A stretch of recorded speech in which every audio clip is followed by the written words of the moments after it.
Welcome back to Tejas home corner అండి. అందరూ ఎలా ఉన్నారో ఐ హోప్ అందరూ చాలా బాగున్నారని అనుకుంటున్నాను.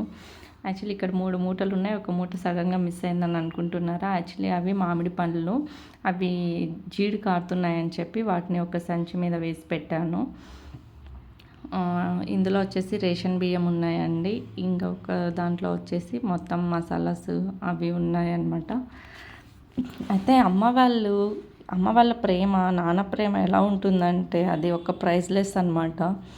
నిజంగా తల్లిదండ్రులు ఉన్న వాళ్ళు డెఫినెట్గా చాలా అదృష్టవంతులని నేను ఫీల్ అవుతా. వాళ్ళు ఏదన్నా పంపివ్వండి, అట్లీస్ట్ వాళ్ళ ప్రేమ వేరండి. డబ్బులు ఒక్కటే కాదు, చాలామంది అన్ని విషయాలకి డబ్బుతో ముడిపెడతారు. ప్రతిదీ డబ్బుకి సంబంధించి ఉండదండి.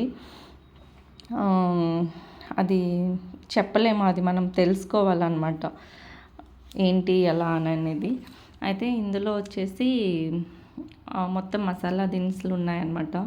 ఏదో సంథింగ్ చికెన్ మసాలా పౌడరు, కారం పొడి, శనగపిండి, మైదా పిండి, ఉలవలు, శనగలు అన్నీ అలా అనిపించేదన్నమాట. మొన్ననే లాస్ట్ టైము మన ఏమంటారు అక్షయ తృతీయ రోజు ఆల్మోస్ట్ సరుకులన్నీ తెప్పించుకున్నాను అబ్బా. అయినా సరే వద్దమ్మా అంటే వినదమ్మ. ఇంకా నేను వెళ్ళినప్పుడు కూడా ఒక 50 kgs వరకు కూడా రసం పౌడర్ చేసింది, సాంబార్ పౌడర్ చేసింది అనమాట. అయితే నాకు ఆల్రెడీ సాంబార్ పౌడర్, రసం పొడి, తర్వాత ధనియా పౌడర్ ఇవన్నీ ముందే పంపించినవి ఇంకా ఉన్నాయండి. అలానే అందుకనే అవి తెచ్చుకోలేదు నేను. ఈసారి వచ్చేసి వేరే షుగరు, సంథింగ్ చక్కెర, నువ్వులు అలాంటివన్నీ తెచ్చుకున్నాను అనమాట. అయితే కారం పొడి పుట్టింటి నుంచి తెచ్చుకోకూడదు అని అంటారు, అది నిజమేనా? ఇది నిజమైతే ఎంతవరకు నిజమో నాకు కమెంట్లో చెప్పండి. ఎందుకంటే మనం తెచ్చుకుంటే వాళ్ళకి మంచిది కాదు అంటారు. ఎందుకంటే వాళ్ళు బాగుండాలి కదా, ఫస్ట్ వాళ్ళు బాగుంటే మనం బాగున్నట్లే. సో ఈసారి శనగలు కూడా నేను వరమహాలక్ష్మి పండగకి కొనాల్సిన అవసరం లేదు అని అనిపించింది. 5 kilos ఉన్నాయండి, వద్దంటే వినలేదు. అమ్మ వాళ్ళు పీజీ హాస్టల్ రన్ చేస్తారని చెప్పాను కదా. యాక్చువల్లీ అక్కడ వెళ్ళినప్పుడు కూడా షార్ట్స్ అన్నీ చాలా వరకు అప్లోడ్ చేశాను. మీరు అంగల్లో ఎక్కడైనా నియర్ బై ఉంటే మీరు ఒకసారి వెళ్ళి కనుక్కోండి. అక్కడ ఫుడ్ కూడా టేస్ట్ చేసి మా పేరెంట్స్ కూడా ఎలా ఉంటారో చూసుకొని మీరు అక్కడ జాయిన్ అవ్వండి. బాయ్స్ హాస్టల్ అండి, హర్షవర్ధన్ రెడ్డి బాయ్స్ హాస్టల్ అంగల్లో మిడ్స్ కాలేజ్ దగ్గరనే ఉంటుందన్నమాట. సో అలా అనమాట. ఈ పప్పుల ప్యాకెట్ కూడా పగిలిపోయింది. ఇది ఒక డబ్బాలో పోసి పెట్టేశాను. అయితే ఇలా ఇప్పుడు తెచ్చుకోవడం అయితే ఎక్కువగా తెచ్చుకున్నాను, కానీ నాకేమో ఫ్రిడ్జ్ చిన్నది.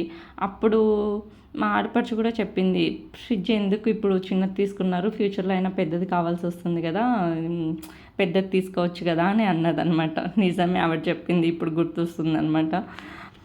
అయితే సో ఇలా అవి పల్లీలు.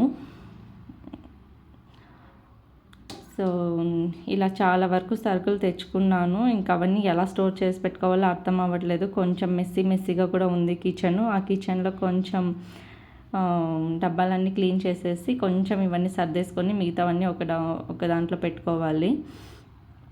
అలా పెట్టేసుకొని కొంచెం క్లీన్ చేసుకోవాలి. నిజంగా క్లీన్ చేసుకోవడమే చాలా హెడేక్గా ఉంటుంది.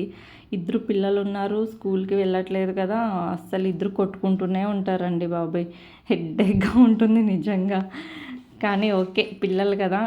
ఆ హాలిడేస్ ఇవ్వడం వల్ల కూడా వాళ్ళ బాండింగ్ కూడా ఎక్కువైంది. 1 week బాగానే కొట్టుకుంటున్నారు, కానీ ఇప్పుడు బాగా అర్థం చేసుకొని మాట్లాడుకుంటూ బాగా టైం స్పెండ్ చేస్తున్నారు.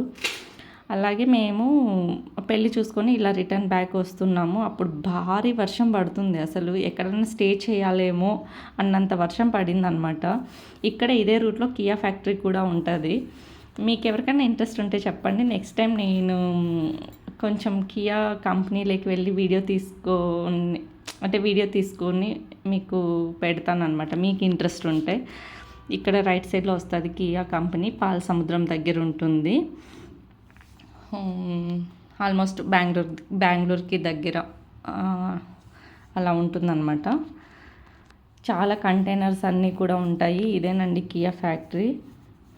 అలాగే నాకు ఒక చిన్న మెమొరీ మీతో చెప్పుకోవాలని అనిపిస్తుంది.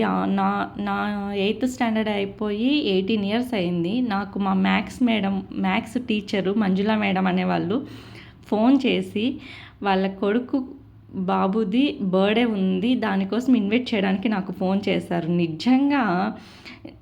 నిజంగా నేను చాలా మంచిగా ఉంటానండి. అందరి దగ్గర చాలా మంచిగా, ఒద్దిగ్గా, చాలా కూల్ అండ్ కైండ్నెస్గా. మీరు నమ్మరు, నాకు first class teachers, college PU teachers, DEd teachers ఇప్పటికీ కాంటాక్ట్లో ఉన్నారు. ప్రతి ఫ్రెండ్ కూడా కాంటాక్ట్లో ఉంది. నా ఫస్ట్ స్టాండర్డ్ ఫ్రెండ్ కూడా కాంటాక్ట్లో ఉంది. మీరు నమ్మండి, అసలు నేను వాళ్ళతో ఉండే విధానం ఎలా ఉంటుందో మీరు ఒకసారి థింక్ చేసుకోండి. ఎనీవేస్ అండి, నా వీడియోస్ మీకు నచ్చితే లైక్ చేయండి, షేర్ చేయండి, కామెంట్ చేయండి, సబ్స్క్రైబ్ చేసుకోండి ప్లీజ్, మర్చిపోకండి. ఎంతో కొంత యూజ్ ఉందంటే డెఫినెట్లీ సబ్స్క్రైబ్